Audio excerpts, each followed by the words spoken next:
जनता दरबार आप लगातार लगा रहे हैं, लोग किस तरह की समस्याएं लेकर आपके पास आ रहे हैं? समस्या जैसे स्कूलों के एडमिशन है, कहीं एक रोडवंश चैरिटेबल ट्रस्ट है जो स्वर्गीय लक्ष्मण दास अरोड़ा जी ने बनाई थी, उसके अंदर जैसे हर साल 1000 के करीब बच्चों का जो डिस्काउंट होता है उसको लेकर लोग आ रहे हैं। और स्कूलों के अंदर जो किसी को कोई मदद चाहिए उसको लेकर आ रहे हैं।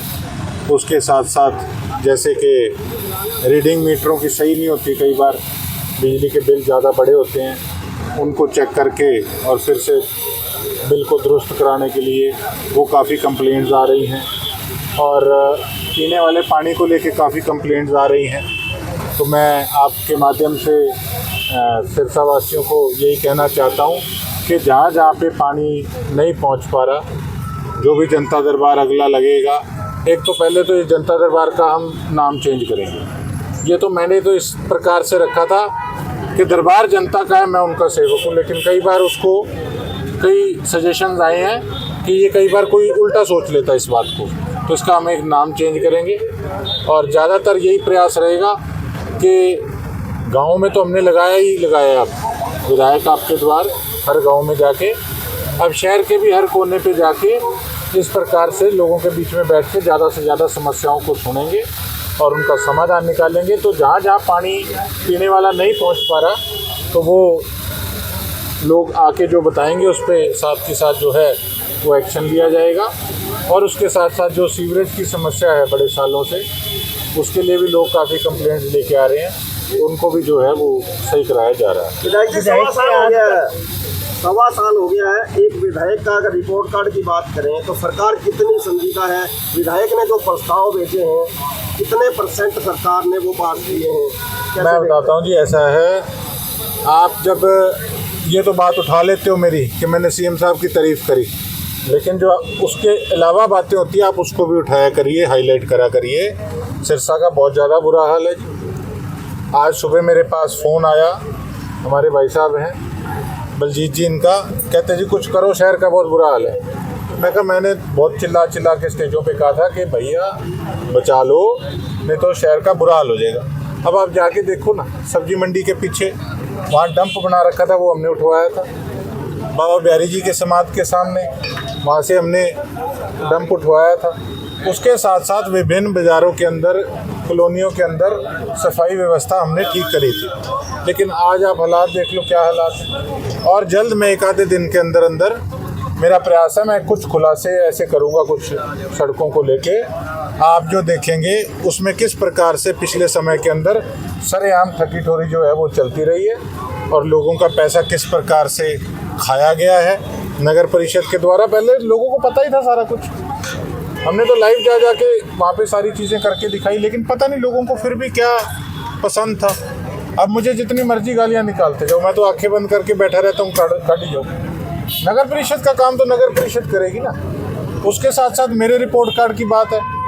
अब भाई साहब, हमने जिमों के लिए लिख के भेजा कि सारे गाँव के अंदर जिम चाहिए, इतनी गंदी क्वालिटी के जिम, आप पूछो। 1 साल बाद पैसा रिलीज़ किया और क्वालिटी ज़ीरो, मैंने फिर ढंग से लगवाया। अब 5-6 ट्यूबवेल जो हैं वो डी प्लान से पास कराए हैं, उसको 6-7 महीने हो गए, अभी तक उस पर काम नहीं शुरू हुआ। अब मैंने रेगुलर में उनसे संपर्क में, वो कहते हैं 1 हफ्ते के अंदर अंदर जो है वो सारे ट्यूबवेलों का काम जो है वो शुरू हो जाएगा जो आपने दिए थे। उसके अलावा भी काफ़ी काम इस प्रकार के हैं। अब कुछ संस्थाओं को पैसे दिए थे, उसके अंदर एक AVI स्कूल का भी ट्रस्ट है जिसके अंदर हमने 21 लाख रुपए दिए हैं। उसके अंदर जिस प्रकार से स्ट्रेंथ बढ़ रही है, जिस प्रकार से हम कंसेशन देते हैं, तो मेरी यही सोच है कि ज़्यादा से ज़्यादा उसमें बच्चों का कंसेशन हो। कोई आए, हम किसी को नहीं पूछते, फटाफट सबके लिए उनके वेलफेयर के लिए काम करते हैं। और उसमें अब 8-10 कमरे जो हैं उस कोटे से वो भी बनाने शुरू करे हैं जैसे स्ट्रेंथ बढ़ रही है।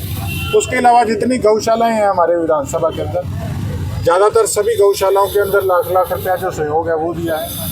उसके अलावा जैसे आपके बिहार सेवा समिति है अपना, और भी कुछ उसके अंदर ट्रस्ट हैं, तो कई नाम रह गए हैं। तो वो जो 50 लाख के कोटे में से ग्रांट लिख के भेजी है, अभी तक उसका भी कोई पता नहीं है। लोग पूछ रहे हैं लेकिन चंडीगढ़ से ये लोग रिलीज़ नहीं कर पा रहे। तो समझ नहीं आ रहा कि 1.5 साल के अंदर जो हम लिख के भेज रहे हैं, अभी तो डिपार्टमेंटल कामों को छोड़ो, जो डिपार्टमेंटल काम है वो तो लिख के भेजे हैं, उनका कुछ पता नहीं।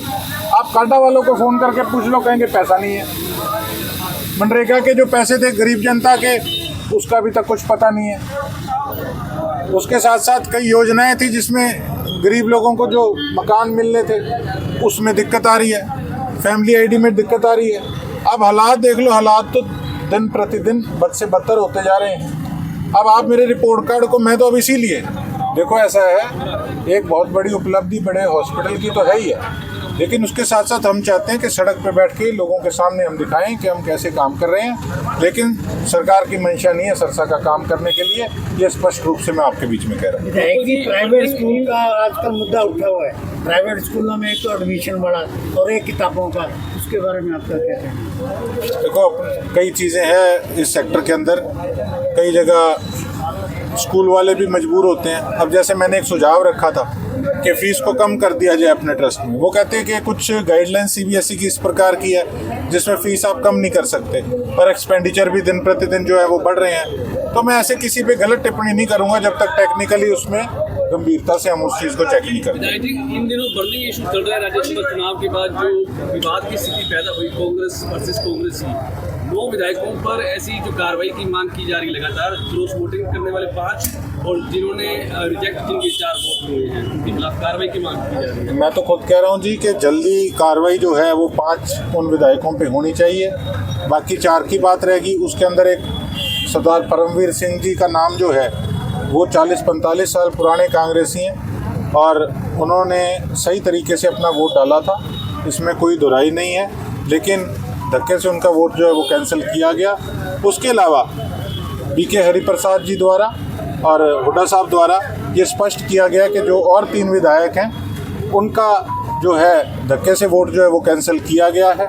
अगर मेरे नाम पे क्लीन चिट मिली, अगर कुलदीप वत्स जी के नाम पे क्लीन चिट मिली, अगर मंजू चौधरी जी के नाम पे क्लीन चिट मिली, परमवीर जी के नाम पे एक हिसाब से क्लीन चिट मिली, तो देखिए कहीं ना कहीं मैं ये समझता हूँ कि नाम हमारी शीर्ष नेतृत्व को जो है वो ध्यान में है कि किन किन 3 वोटों को जो है वो कैंसिल किया गया है, लेकिन उनकी छवि खराब ना हो, क्योंकि षड्यंत्र के तहत धक्के से जो वोट कैंसिल किए गए हैं, तो मैं ये समझता हूँ कि उनकी छवि को बचाने के लिए कि उन पर कोई प्रश्न चिन्ह ना लगे, तो हमारी पार्टी ने उनके प्रति स्टैंड लिया है। और जो 5 लोग हैं, अगर उनमें से आज कोई कहता है कि मैंने तो वोट गलत डाला ही नहीं, तो कौन सी पार्टी का या कौन से नेता का मन करता है अपने आप को कमज़ोर करने का, अपने MLA उल्ट करने का? किसका मन करता है? ये तो सब कहने की बात है। जब हमारे लीडर जब टिकट दे के विधानसभा में भेजते हैं तो वो अपने ही विधायक को क्यों तोड़ेंगे? आप खुद सोचिए। तो ये सारी जो चीज़ें हैं, चोरी ऊपर से सीना जो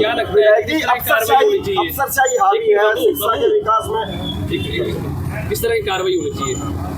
कार्रवाई तो देखो टेक्निकली क्या हो सकती है क्या नहीं हो सकती, ये तो अब जो हमारे सीनियर लीडर्स हैं वो ही बता पाएंगे। मैं तो इतना कहता हूँ इनको बाहर निकालना चाहिए पार्टी से, ताकि आने वाले समय के अंदर 2028 के अंदर भी राज्यसभा चुनाव आ रहा है, तो उसके लिए एक एग्जाम्पल जो है वो पार्टी को स्ट्रिक्टली सेट करना चाहिए। ये एक मेरी राय है। विधायक जी, अफसर नहीं चाहते शिक्षा का विकास हो, या नेताओं के पास जो सरकार में बैठे हैं रोड मैप नहीं है उनके पास? देखो एक बात बताओ जी, अफसर को वोट नहीं लेने, वोट पॉलिटिशियंस को लेने हैं। अब सरकार जो है वो भी पॉलिटिशियंस जो है वही सरकार में आते हैं, तो मुझे लगता है या तो उनको वोट की ज़रूरत नहीं है जो इस प्रकार से नेग्लेक्ट कर रहे हैं सरसा को। तो अफसर तो तभी काम करेगा ना जब लीडरों की मंशा होगी। अब हम करते हैं, हम तो लड़ते भी हैं सारा दिन, और भी चीज़ें सारा दिन इस चीज़ पे संघर्ष करते हैं, और 100 में से 50 काम हम कराते भी हैं दिन में। ठीक है, थैंक यू।